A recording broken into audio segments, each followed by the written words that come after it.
Hello दोस्तों, बोलिए वट सावित्री माता की जय। आज वट सावित्री पूजा है, तो आप सभी को वट सावित्री व्रत की बहुत बहुत शुभकामनाएं। तो जो भी माताएं बहनें व्रत रखी हैं सभी को ढेर सारी बधाइयाँ। अभी मैं आपको वट सावित्री व्रत की कथा सुना रही हूँ, तो आप हमारे साथ वीडियो में बने रहिए और कथा सुनिए। वट सावित्री की पूजा कैसे मनाई जाती है, क्यों मनाई जाती है। भद्र देश के राजा अश्वपति की कन्या सावित्री ने अपने पति के रूप में सत्यवान को चुना था। सत्यवान वैसे तो राजपुत्र थे, लेकिन उनके पिता का राज्य छिन गया था और वे वन में रहते थे। नारद जी जो सावित्री को चेतावनी दी थी कि सत्यवान अल्पायु है और विवाह के ठीक 1 वर्ष बाद उनकी मृत्यु हो जाएगी। इसके बावजूद सावित्री ने सत्यवान से ही विवाह किया। जब सत्यवान की मृत्यु का दिन आया तो वह जंगल में लकड़ी काटने गए और सावित्री भी उनके साथ गई।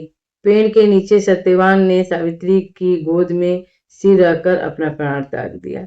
तभी वहां प्राण लेने के लिए यमराज आए। जब यमराज सत्यवान के प्राण लेकर जाने लगे तो सावित्री उनके पीछे पीछे चल दी।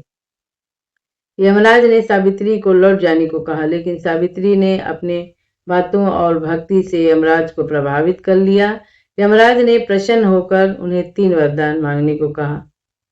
सत्यवान ने प्राण छोड़कर जो भी वरदान मांगो मैं दूंगा।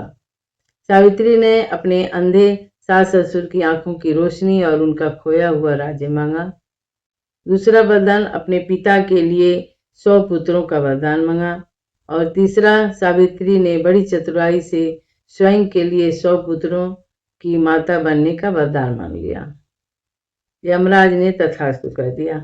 तब सावित्री ने विनम्रता से कहा कि एक पतिव्रत स्त्री के लिए अपने पति के बिना माता बनना संभव नहीं है। यमराज अपनी ही बात के जाल में फंस गए और उन्हें सावित्री के प्राण वापस करने पड़े।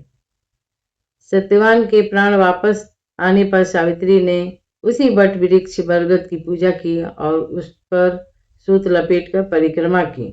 माना जाता है कि बरगद के पेड़ में ब्रह्मा, विष्णु और महेश तीनों का वास होता है। इसलिए महिलाएं इस दिन बरगद का पेड़ को जल अर्पित करती हैं, कच्चे सूत या मौली से पेड़ के चारों ओर परिक्रमा लगाती हैं, भीगे हुए चने और फल चढ़ाकर अपने पति की लंबी आयु की प्रार्थना करती हैं। यह व्रत हमें सिखाता है कि संकल्प और बुद्धि के बल पर कठिन से कठिन परिस्थितियों को भी बदला जा सकता है। तो बोलिए वट सावित्री माता की जय। तो आपको कैसा लगा ये कथा कमेंट करके जरूर बताइएगा और वट सावित्री माता की आशीर्वाद हम सभी बनी रहे। जय माता।